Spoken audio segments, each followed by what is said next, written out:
Fond de Latte. Voici l'histoire d'un homme, Jean-Pierre Delin, dont tout le monde pensait qu'il serait condamné, lourdement condamné, parce qu'il avait tué sa femme, que c'était sûr et certain.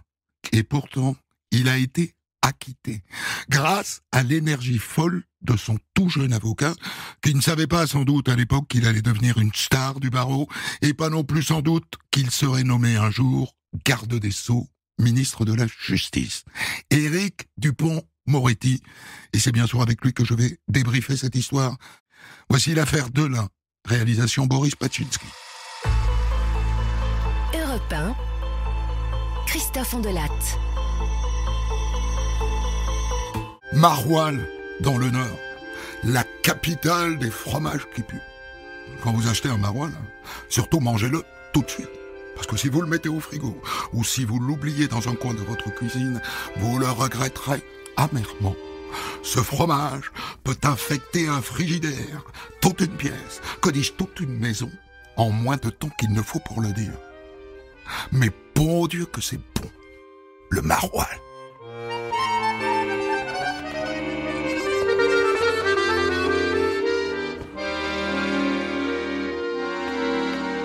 C'est à Maroilles, donc, que se déroule notre histoire en juin 1987, à 20 km à vol d'oiseau de la Belgique, dans cette région qu'on appelle l'Avesnois.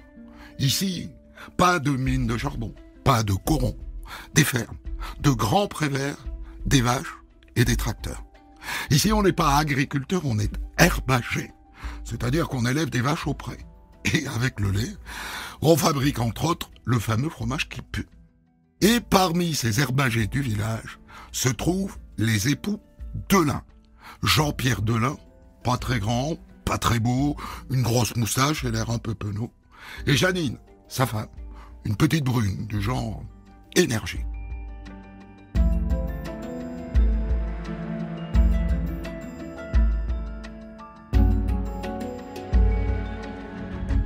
Ce soir de juin 1987, les enfants ne sont pas là. Ils dorment chez leur oncle, à quelques centaines de mètres. Demain, c'est la fête locale, et les parents n'auront pas le temps d'y aller. C'est donc tonton qui les y amènera. Parce qu'avec les vaches, voyez-vous, on n'a jamais de repos. Les vaches, c'est tous les jours, y compris le samedi et le dimanche. On la traite à 7h du matin, 365 jours par an. Alors, comme ils se lèvent tôt demain matin, eh bien, Jean-Pierre et Janine Delin se couchent de bonne heure.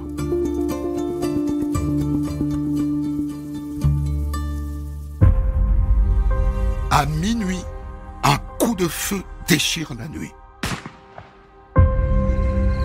Et quelques minutes plus tard, on voit Jean-Pierre Delin sortir de sa ferme en courant, paniquer, et courir vers la ferme d'à côté qui est celle de son frère. Il sonne, il tambourine à la porte. Personne ne répond, l'autre doit dormir comme une enclume.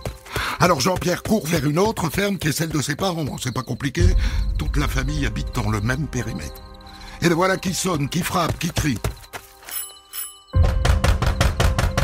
C'est sa mère qui lui ouvre. Et tout essoufflé, il lui dit: Janine est morte. Elle s'est suicidée avec une carabine. Sa mère le regarde. Elle est sans voix, parce que Jean-Pierre est couvert de sang, le sang de sa femme.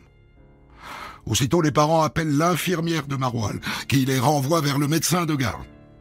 Quelques minutes plus tard, le docteur débarque à la ferme. « Oh, docteur, merci d'être venu. Suivez-moi, c'est par ici. » C'est par ici, et c'est trop tard. Le corps de Janine est là, sur le lit. Posé à côté, il y a une carabine. Et au niveau de la mâchoire, on voit un grand trou. Elle ne respire plus. Pas de pouls.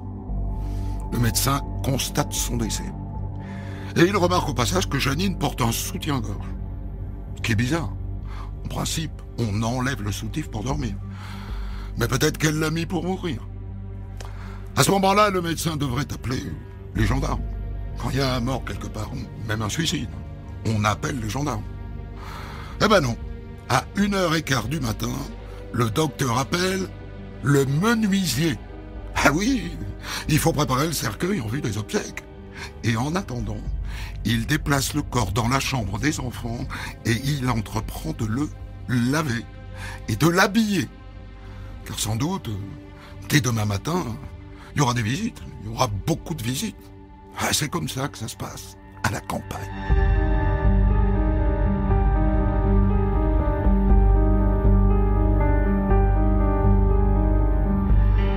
La suite est surréaliste. Le médecin délivre le certificat de décès. Et non seulement personne ne pense à prévenir les gendarmes, mais la famille de l'un, la belle-mère en tête, se met à faire le ménage. Elle décide de retirer du lit où sa belle-fille vient de mourir les draps tachés de sang. Et hop, à la machine à laver. Bon bah le sang, si on ne le lave pas tout de suite, ça laisse des traces. Hein.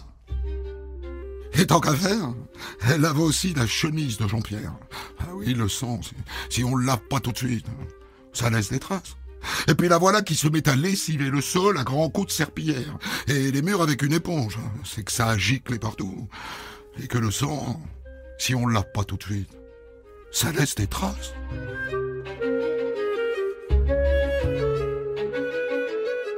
Pendant ce temps-là, Jean-Pierre, le mari, est sorti prendre l'air. Et le voilà qui se met à fracasser la carabine qui vient de tuer sa femme. Et bam, sur le sol de la cour. Au moins comme ça, plus personne pourra s'en servir. Marie-Louise, la mère de Jean-Pierre, est une fée du logis. À 3h du matin, tout est en ordre. Alors elle va se coucher, parce que demain matin à 7h, faut traire les vaches. Et ça n'est qu'à 9h le lendemain matin que Jean-Pierre Delin appelle les gendarmes. Allô ? Bonjour. Ici Jean-Pierre Delin, à Maroilles. Dites voilà, ma femme elle s'est suicidée. Est-ce que ça vous concerne ? Disons que ça les concerne un peu et que ça va les concerner beaucoup.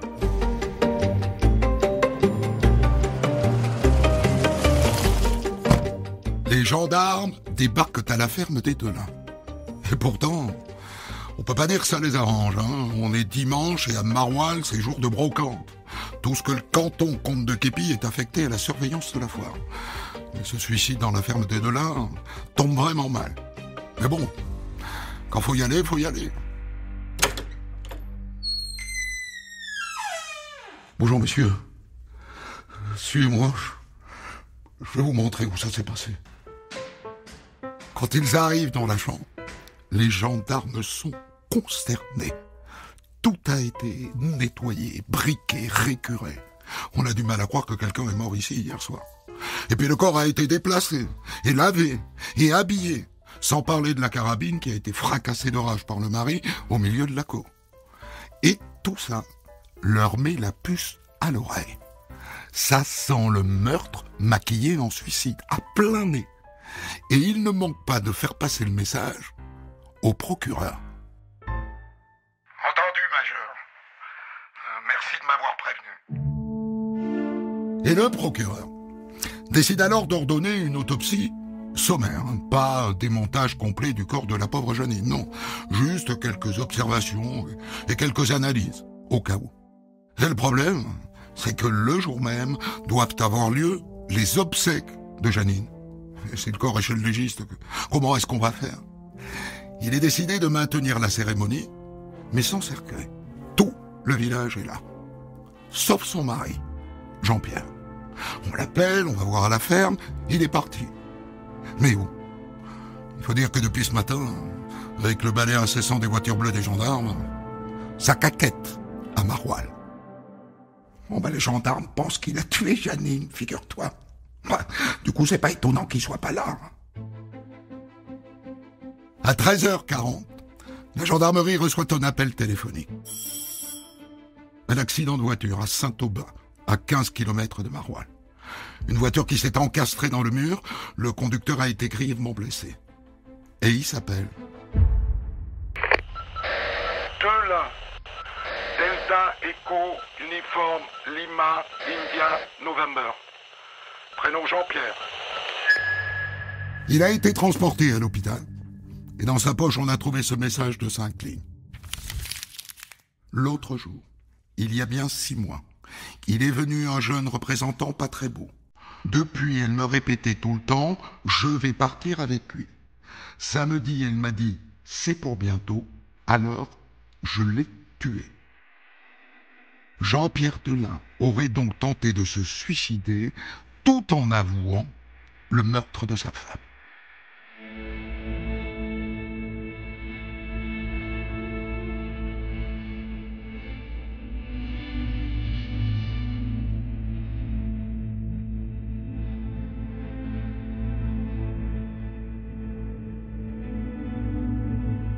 Le lendemain, les gendarmes foncent à l'hôpital. Ils veulent évidemment que Jean-Pierre réitère ses aveux devant eux. Il est bien amoché, hein. Traumatisme crânien et fractures multiples. Mais il veut bien vider son sac. Samedi soir, je suis allé voir les bêtes dans le pré. Après, je suis allé me coucher. Quand je suis entré dans la chambre sans allumer, Janine était déjà couchée. Je me suis allongé. Vers minuit, voilà. J'ai décidé de la tuer plutôt que de la voir me quitter. Alors je suis allé chercher ma carabine.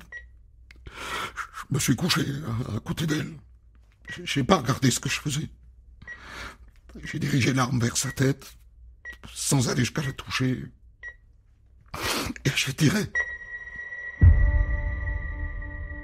L'affaire est pliée. C'était un meurtre. Il vient d'avouer. Le juge d'instruction qui vient d'être désigné va avoir la tâche facile. Sauf que quand elle se rend à l'hôpital pour lui signifier son inculpation, coup de théâtre, il revient sur ses aveux. Il n'a jamais tué sa femme. Mais elle ne s'est pas non plus suicidée. C'est le représentant, le fameux représentant pas très beau, qui a fait le coup. Il serait rentré dans la chambre conjugale. Janine aurait alors annoncé à Jean-Pierre qu'elle allait partir avec lui. Il serait parti sans elle dans un premier temps. Et il serait revenu pour la tuer. Franchement, mais qui peut croire un truc pareil? Pour être très honnête, la juge ne croit pas à cette histoire de représentant. Mais par acquis de conscience, elle voudrait quand même l'interroger. Vous pourriez me dire comment il s'appelle, monsieur Delin? Oh ben, non, je connais pas son nom. Je l'ai vu qu'une fois. Hein. Vous pourriez peut-être me le décrire? Oh ben, la fois où je l'ai vu, c'était la nuit. Je dirais, je sais pas, entre 25 et 30 ans, je pense. De taille moyenne. Des tailles physiques, peut-être, monsieur Delin? Bah non, quoi, il avait pas de lunettes, pas de moustache non plus, pas de costume, pas de cravate. C'est tout ce que je peux vous dire. Comme descriptif, c'est plutôt léger. De toute façon, à Maroilles, personne n'y croit à cette histoire. Janine, un amant, ça tient pas debout. La bagatelle, Janine, c'était pas trop son truc. Hein. Dans toute sa vie, il y a eu que Jean-Pierre. Elle l'a connue dans un bal quand elle devait avoir 18 ans, et lui pas beaucoup plus. Ils se sont mariés 3 ans plus tard, ils ont repris la ferme des parents de l'un, et depuis, pas de vacances, pas de loisirs, pas de fantaisie, les vaches. Rien que les vaches. Au village, on dit aussi que c'est elle qui faisait tourner la ferme. Que Jean-Pierre, c'était pas un vaillant, puis qu'il avait sale caractère, et qu'il était capable de piquer de grosses colères. On raconte qu'un jour, il a giflé Janine pour une histoire de portail mal fermé et de veaux échappés du pré.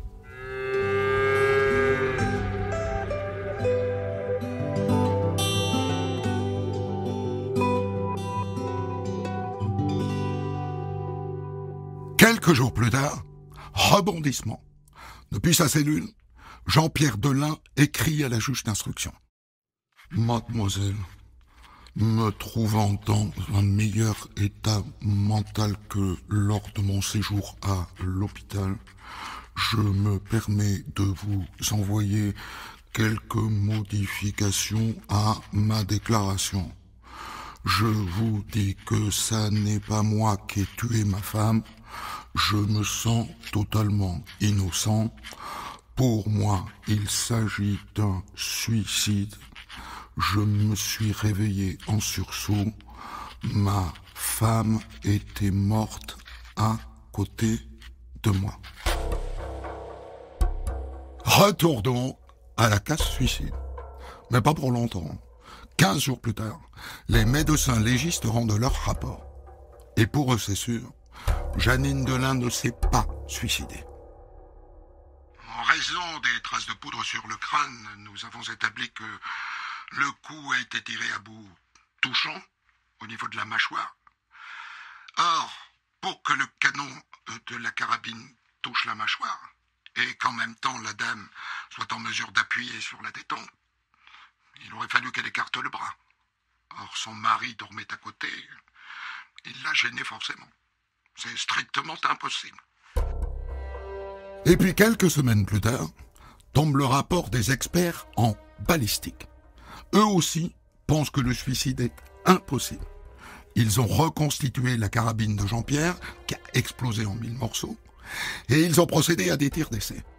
Ils ont d'abord constaté que l'arme se déclenche très facilement, une légère pression sur la gâchette et le coup part.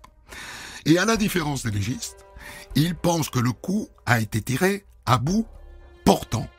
Pas touchant, portant. C'est-à-dire que le canon ne touchait pas la mâchoire, mais presque.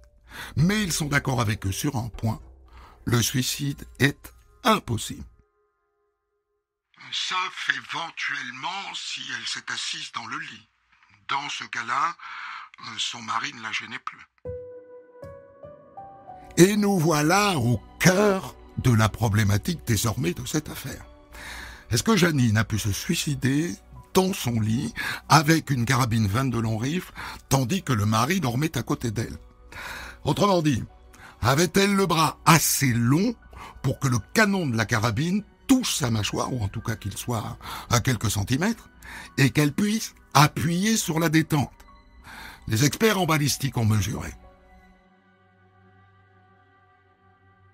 À notre sens, pour qu'elle ait pu se suicider, il faudrait que son bras mesure au minimum 72 cm. Au minimum. Et le problème, eh bien, c'est que les légistes ont complètement oublié de mesurer la longueur de son bras. C'est ballot.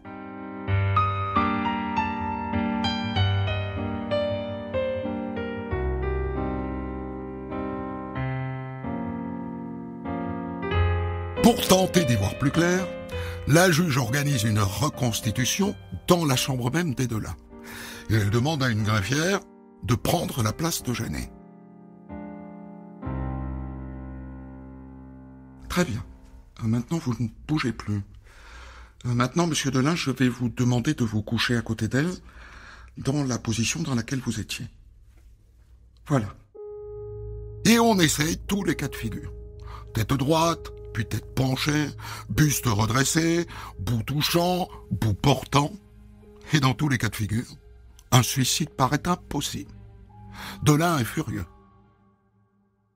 Bon, enfin, gros, si la greffière, elle n'arrive pas à déclencher la carabine, ben c'est qu'elle n'a pas le bras aussi long que celui de ma femme. La greffière, elle est trop petite. Ma femme, elle était aussi grande que moi. Et c'est là qu'on s'aperçoit que la carabine utilisée par la greffière n'est pas de la même taille que celle utilisée le soir du drame. Cette reconstitution est un fiasco. Alors on renvoie le bébé au balisticien. Prière de se remettre au travail. Et ils s'y recollent. Et ils arrivent à la conclusion qu'il y a 75 cm entre la gâchette et le bout du canon. Et que si on ajoute par hypothèse un minimum de 5 cm entre le bout du canon et la tête de Jeannine, il faudrait un bras de 80 cm. Sur cette base, nouvelle tentative de reconstitution. Avec cette fois, tant qu'à faire, la véritable carabine de Delin qu'on a rafistolée. Mais là encore, la greffière est incapable de déclencher le tir, ni assise, ni couchée, ni le buste relevé. Il n'y a rien à faire. Elle n'a pas le bras assez long. Oh ben c'est encore la greffière que vous utilisez pour jouer ma femme. Enfin, elle n'a pas le bras assez long. Je vous l'ai déjà dit la dernière fois. Ma femme, elle avait les bras beaucoup plus longs. Sauf que les légistes, je vous le rappelle, ont oublié de mesurer le bras. Qu'à cela ne tienne, la juge décide de faire exhumer le corps de Jeannine, avec ordre de mesurer le cadavre dans tous les sens. Première surprise, Jeannine Delin est beaucoup plus grande que ce qu'on pensait. 1,61 m. Quant à la distance entre sa main et l'orifice d'entrée de la balle, il est de 77-78 cm, voire 82 quand la tête est bien droite. Il avait raison, Jean-Pierre Delin. La greffière était trop petite. Et du coup, à condition qu'elle ait été assise et l'arme passant au-dessus du corps de son mari endormi, le suicide redevient possible.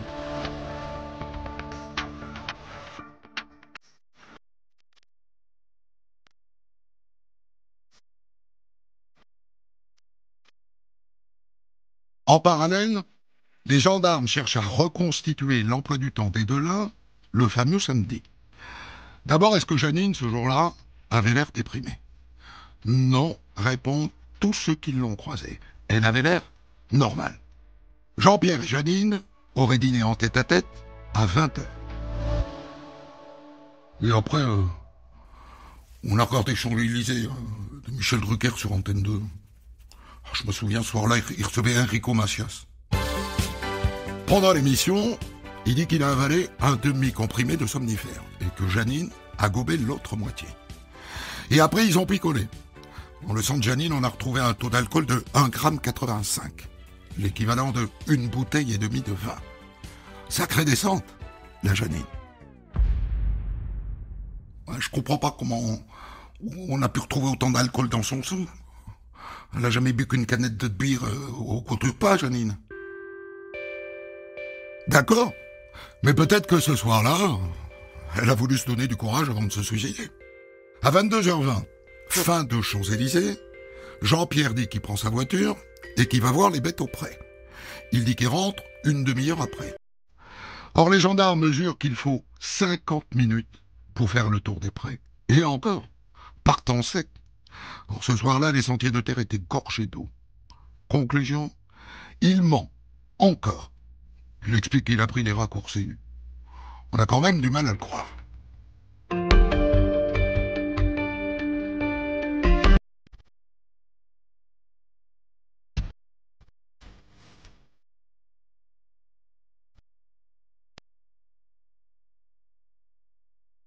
À la fin de son instruction, la juge décide de renvoyer Jean-Pierre Delin devant la cour d'assises pour le meurtre de sa femme. Et là, lui, sans le savoir, fait un coup de génie. Il recrute un jeune avocat de Lille, encore peu connu, sauf dans le Nord, où il commence à pointer le bout de son nez, et qui s'appelle Éric Dupond-Moretti. Il va déployer dans ce dossier une énergie stupéfiante. Pas pour l'argent, les Delin n'en ont pas de l'argent, mais parce qu'il a ça ancré au plus profond de lui-même. Défendre.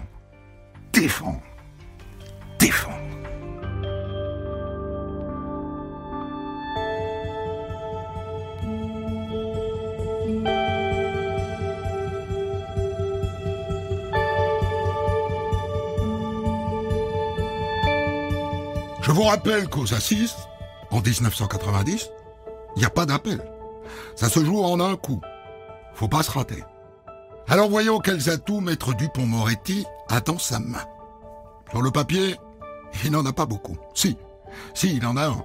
Au moins un. Jean-Pierre Delin n'avait aucune raison de tuer sa femme. C'est elle qui faisait tourner la ferme, certainement pas lui. Mais c'est pas avec ça que Maître Dupond-Moretti va convaincre les jurés de l'innocence de son client. Parce que tout le reste, ça pèse lourd.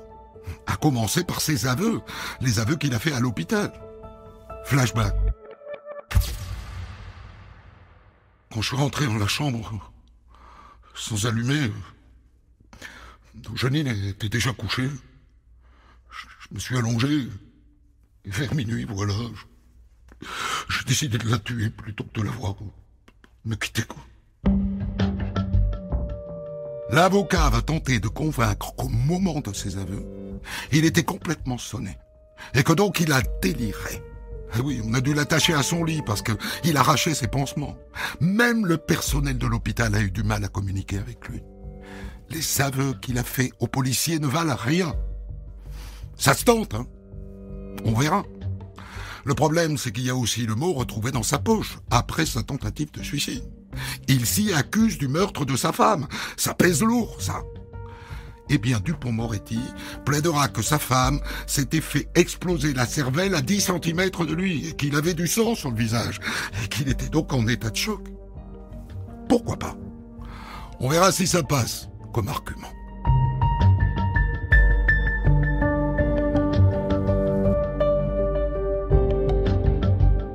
Venons-en maintenant aux représentants de commerce que Delin a désigné comme étant l'amant de sa femme. Ce qui est faux. Et là, la stratégie de Dupond-Moretti va vous surprendre. Il va dire « Mon client vous a menti. » Voilà. Et il a dit n'importe quoi. Pardon. Sur le papier, c'est bizarre hein, comme défense. Mais en pratique, ça peut plaire aux jurés, ça. Cette honnêteté de l'avocat. Il est futé. Il est très futé. Mais tout ça ne pèse pas grand-chose par rapport à l'essentiel dans ce dossier. Les expertises balistiques. Les experts vont venir dire à la barre que Janine avait le bras trop court, qu'elle n'a pas pu se tirer toute seule une balle dans la tête, et que donc on l'a assassinée. Si les jurés les croient, c'est foutu. Alors comment contrer cette démonstration? Dupond-Moretti n'aime pas les experts. C'est un ogre, Dupond-Moretti. Il mange un expert tous les matins au petit déjeuner. Il pense que souvent, ils ne font que confirmer dans leur rapport ce qui est déjà écrit dans le dossier.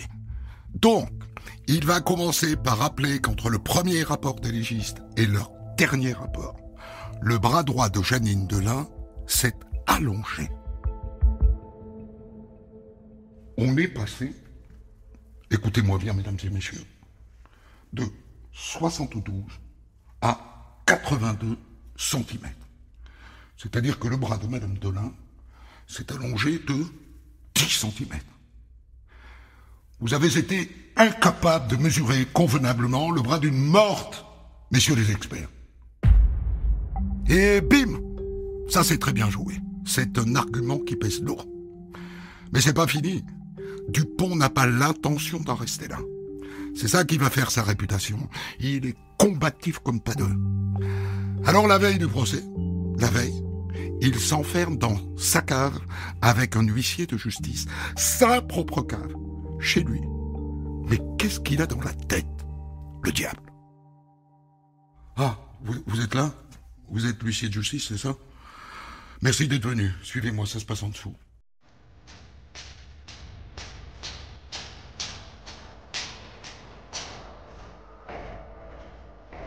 Dans sa cave, l'avocat a placé une carabine 22 long rifle dans un étau. Les experts disent que le tir a eu lieu à bout touchant, c'est-à-dire que le canon de l'arme touchait la tête de Janine. Et donc, collé au canon de la 22 long rifle, Dupond-Moretti a mis une planche sur laquelle il a accroché 3 tas de feuilles de papier. Sur le premier tas, qui n'en est pas vraiment un, une seule feuille de papier. Sur le deuxième tas, 5 feuilles de papier superposées. Et sur le dernier, 10 feuilles de papier superposées. Et sous les yeux de l'huissier de justice qui pourra attester de ce qu'il a vu, il tire 3 fois, à bout touchant.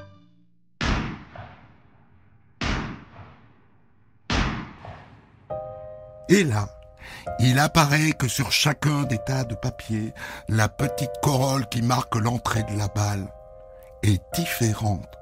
Or, le balisticien a dit dans son rapport que ce qui déterminait la taille de la corolle, c'était la distance de tir.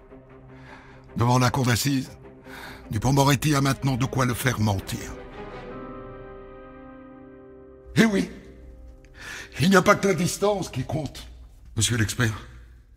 Il y a aussi l'épaisseur de la matière à traverser. Dans ce contexte, monsieur l'expert, votre rapport n'a plus aucune valeur. le balisticien et le légiste quittent le palais de justice en caleçon à fleurs.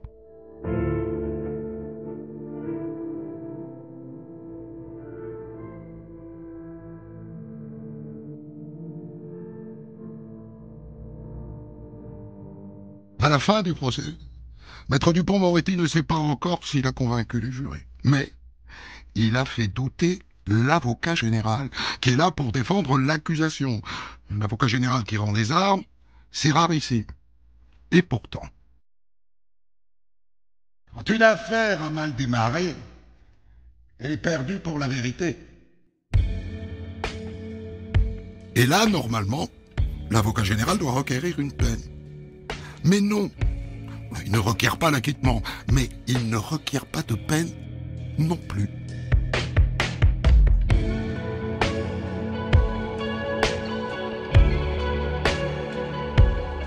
Les jurés délibèrent pendant près de 4 heures. Et à l'issue, Jean-Pierre Delin est acquitté. Un miracle? Non. La chance d'avoir eu un avocat hors du commun. Et donc il sort de prison, après 2 ans et 8 mois de détention, et il retourne dans sa ferme de Maroilles, et il reprend sa vie d'herbagé. Et il voit l'avocat qui lui a sauvé la peau devenir une star, et puis carrément, garde des Sceaux, ministre de la Justice. Pour commenter son histoire du jour, Christophe Ondelat reçoit un invité, acteur direct de son récit. Je vous ai raconté une affaire criminelle de 1987 à Maroilles, dans le Nord. Un agriculteur, Jean-Pierre Delin, qui est accusé d'avoir tué sa femme. Tout laisse penser qu'il sera condamné. Et finalement, il est acquitté par la cour d'assises, grâce à l'énergie stupéfiante de son avocat, Éric Dupond-Moretti, qui est là, avec moi. Éric Dupond-Moretti, ce qui me fait rigoler, c'est que quand je vous ai appelé pour parler de cette histoire, vous m'avez dit « on va pas s'attarder sur l'histoire, je m'en souviens plus très bien ». Et en écoutant l'histoire, en fait, vous vous souvenez de tout. Millimètre par millimètre. Oh, c'était une fausse excuse. La réalité, c'est que, bon, j'ai été avocat, et je veux pas revisiter mon passé, ça n'a pas de sens. Ce procès, il a eu lieu, il est aujourd'hui derrière moi. J'ai fait d'autres choses depuis, et moi, je suis pas passéiste.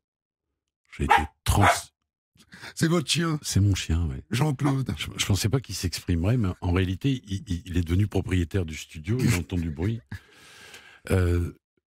Non, je veux pas revisiter les procès que j'ai eu à plaider. Mais vous vous en souvenez au millimètre? Mais évidemment, je m'en souviens. Il y a d'ailleurs un ou deux petits détails qui manquent. Je m'en doutais. Le père de Janine s'était suicidé. On est au moment de la fête des pères. Et avec un fusil. Donc il y avait un passif dépressif dans la famille. Bon, il y avait ça. La question de l'alcool, on l'a évoqué. Ce que disent les gendarmes quand ils vont faire leur espèce de reconstitution en disant il faisait nuit, il n'a pas pu se retrouver dans les champs. En réalité, ils avaient demandé à Météo France à quelle heure se couchait le soleil. Et ils en avaient déduit qu'il faisait nuit. Et moi, j'avais contacté Météo France pour dire, mais le coucher du soleil, c'est quoi? C'est la disparition du disque solaire ou de l'épicentre. Et auquel cas, et c'était la réalité, il nous restait évidemment une demi-heure crépusculaire. Donc, il était faux d'affirmer, comme le faisaient les gendarmes, qu'il faisait nuit à ce moment-là. Le jour tombait. Et donc, il avait pu faire ce chemin avec de la lumière. Et puis, oui, moi, j'ai une certaine émotion en même temps que je ne veux plus revisiter mon passé parce qu'il est derrière moi et qu'il faut toujours envisager l'avenir, mais je suis doublement ému d'abord parce que Delin m'a donné une très très grande leçon. Quand je suis allé le voir à Valenciennes, il me fixait, il avait des yeux très très clairs et je lui disais mais défendez-vous, bougez. Au fond, j'avais intégré cette idée folle qu'un innocent doit ressembler à l'image que l'on se fait de l'innocent. Et il m'a dit, mais je suis comme je suis. Je me suis toujours souvenu de ça. Parce que parfois on juge les gens, j'allais dire à la gueule, à la façon dont ils se défendent, mais on sait dans la réalité qu'il y a des coupables qui se défendent comme de vrais innocents et de vrais innocents qui se défendent mal et que l'on pense parfois coupables. Il m'a donné cette leçon. Et puis alors, un petit mot perso, là, Christophe, on a fait quelques faites entrer l'accusé. Quelques-uns. Quelques-uns, oui. Bon. J'ai accompagné votre carrière, en vérité. Parce que Ouais. quand a lieu cette affaire, je suis à Lille, Ouais. je travaille à Lille, Ouais. et ensuite il y a 15 ans de fait entrer l'accusé derrière. Oui, et moi, j'ai retenu ce qu'était cette émission. Et d'ailleurs, quand je suis devenu ministre, j'ai souhaité qu'on filme la justice. Parce qu'on lui tombe dessus en permanence à la justice à bras raccourcis. On tape, on cogne. Oui, il y a des décisions qui sont bizarres, hein, qu'on a du mal à comprendre, je l'entends. Mais la justice, évidemment, elle doit être indépendante. Et elle doit mieux se faire connaître. Et Faites entrer l'accusé, c'était, à mes yeux, à mon sens, une émission d'une très grande qualité. C'est intéressant parce que j'avais envie de vous parler de ça. Vous pensez que des gens comme moi, qui racontent des affaires criminelles, ils font le bien ou ils font le mal? Moi, je suis capable de mettre des bémols. Hein. Par exemple, le droit à l'oubli. C'est-à-dire qu'en racontant éternellement ces affaires anciennes, je permets plus aux gens de tourner la page. Là, il s'avère que Jean-Pierre Delin est décédé. En 2023. Moi, je pense qu'il est indispensable de raconter, mais il faut le faire bien. C'est-à-dire que la présentation que l'on a aujourd'hui de la justice, c'est une présentation fait diversière. On oublie souvent un certain nombre de principes. C'est quoi cette histoire si on la résume? Monsieur Feltz, avocat général, grand avocat général, hein, pas un laxiste. Il mesure à quel point il y a des béances dans ce dossier, et il en tire les conséquences. Le doute, qui est un principe fondateur. Et à force de regarder la justice sous l'angle du fait divers, d'abord on la comprend souvent très mal. Moi, en qualité de ministre, je me suis vu reprocher un certain nombre de choses. Tel crime, telle violence, tel fait de société, tel fait divers, on l'impute au laxisme de la justice. Et on ne va pas au fond des choses et on connaît mal les dossiers. On sait rarement ce qu'il y a dans un dossier. C'est des gens qui parlent de justice en permanence, qui n'ont jamais mis les pieds dans un palais de justice. Donc décortiquer une affaire, c'est important.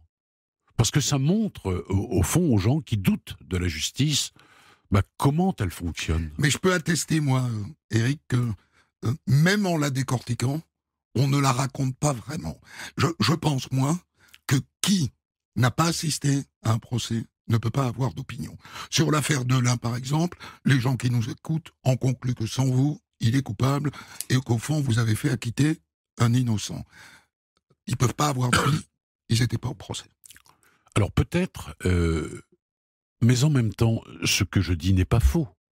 La démonstration que je fais avec l'huissier dans mon garage, bien sûr qu'il faut avoir l'idée de faire cette démonstration, mais la démonstration, elle est imparable.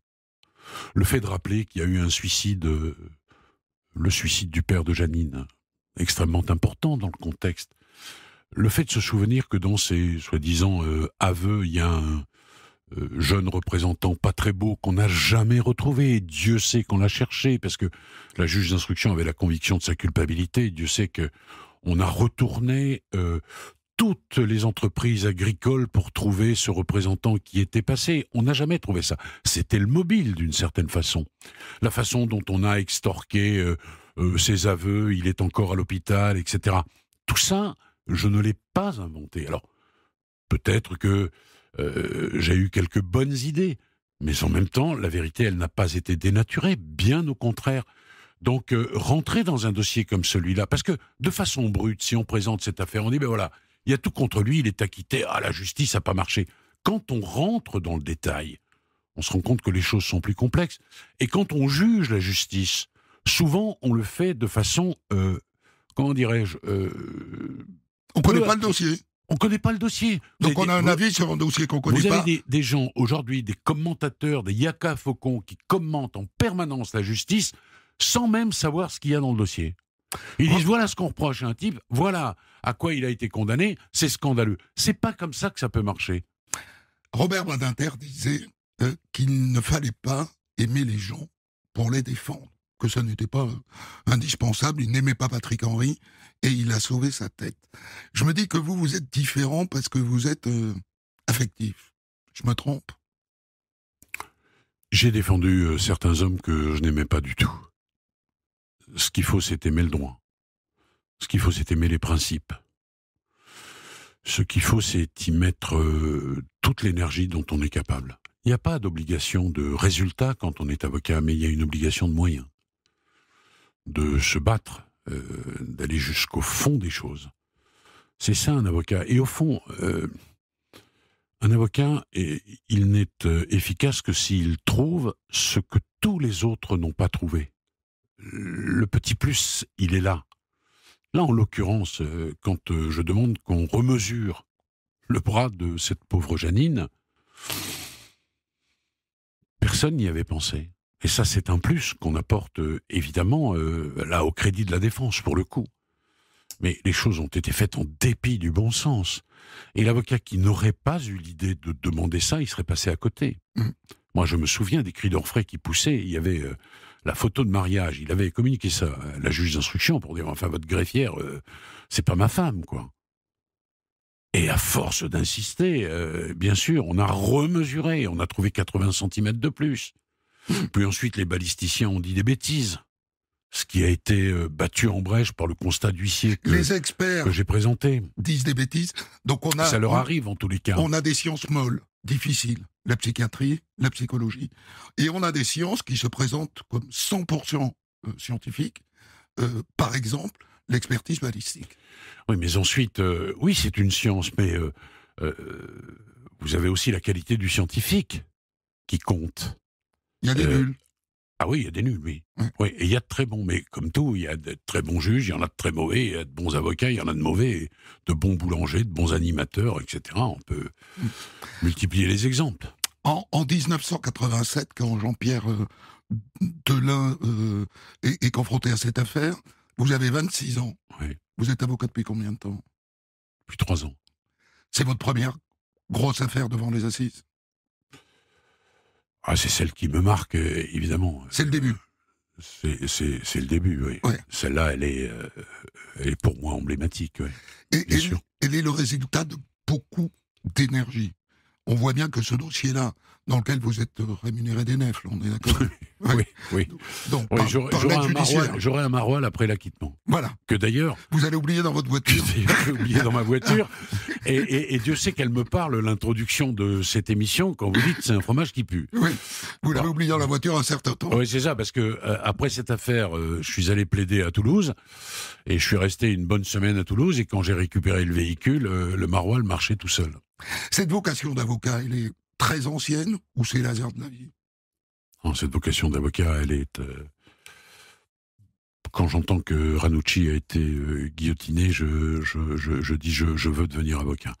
Mais j'y ai pas songé tout de suite. C'est-à-dire que il faut avoir cheminé un peu pour se dire mais pourquoi j'ai choisi ce métier? Au fond, vous le choisissez, vous y allez à fond, mais vous savez pas quelles sont les raisons profondes. Et c'est après, bien après que j'ai réfléchi à ça.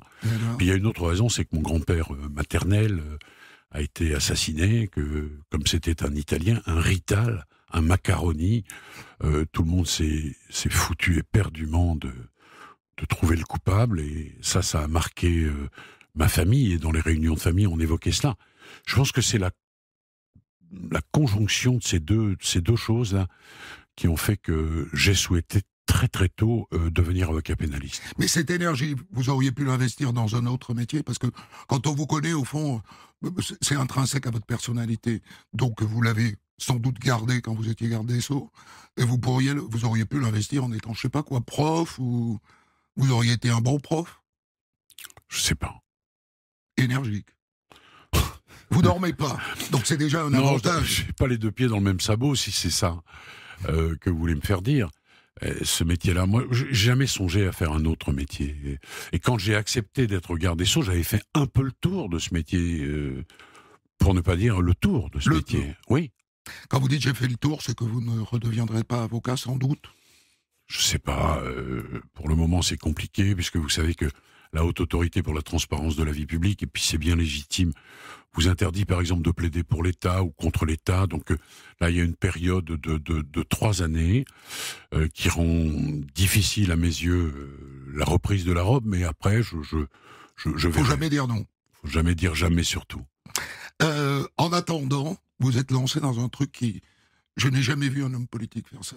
C'est-à-dire, vous avez été garde des Sceaux 4 ans, vous sortez au mois de septembre, le 21 septembre dernier, et 3 mois après, vous êtes sur scène au Théâtre Marigny pour une pièce, enfin un spectacle, un one-man qui s'appelle J'ai dit oui, qui va se jouer jusqu'au 15 juin. C'est unique, ça. Je veux dire, un ancien ministre qui se lance dans le spectacle tout de suite. J'aurais pu faire un bouquin immédiatement. C'est ce que font en général les hommes politiques. Ils se vendent pas toujours très bien, les bouquins. Ouais. Et puis, je me disais qu'au fond, le théâtre, c'est un lieu c'est l'agora, c'est le lieu par définition de la démocratie. Puis c'est un contact avec les gens. Et moi, j'aime ça. Enfin, j'ai été avocat d'assises, donc devant le jury populaire pendant des années. C'est la même histoire, c'est la même mécanique. Parler aux gens. Ouais, c'est la même mécanique, sauf que les enjeux sont différents. Bon, au théâtre, on risque des huées et quelques tomates. Évidemment, devant la cour d'assises, on risque la condamnation d'un homme à l'encontre duquel la preuve de la culpabilité n'a pas été rapportée. C'est quand même pas les mêmes enjeux. Mais c'est la part assez jouissive de ce que vous êtes. Vous prenez plaisir. Ah oui, et énorme plaisir. Sur scène, oui, bien sûr. Avec le trac aussi, évidemment, parce que celui qui n'a pas le trac, il ne faut pas aller le voir. Ça veut dire qu'il s'en fout complètement. Et puis j'avais le trac quand j'étais avocat, évidemment, quand on se lève 26 ans pour plaider dans cette affaire dans laquelle on s'est totalement investi. On n'a pas dormi de la nuit. On n'a pas dormi de la nuit, non.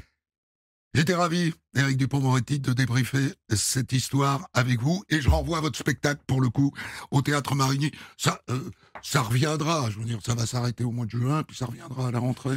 Ah oui, il y a toute une tournée après, là j'y suis du 4 au 15, et puis ensuite il y a Lyon, Toulouse, on a déjà fait beaucoup de dates, et puis ensuite il y a l'étranger, il y aura aussi évidemment les Antilles, où je me réjouis d'aller faire ce spectacle.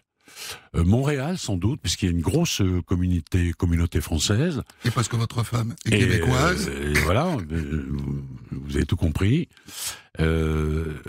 Donc oui, ça ne s'arrête pas, et puis on reprendra vraisemblablement en septembre, et il y a déjà des dates qui sont prévues pour 26. Merci beaucoup, Éric. Des centaines d'histoires disponibles sur vos plateformes d'écoute et sur europe1.fr.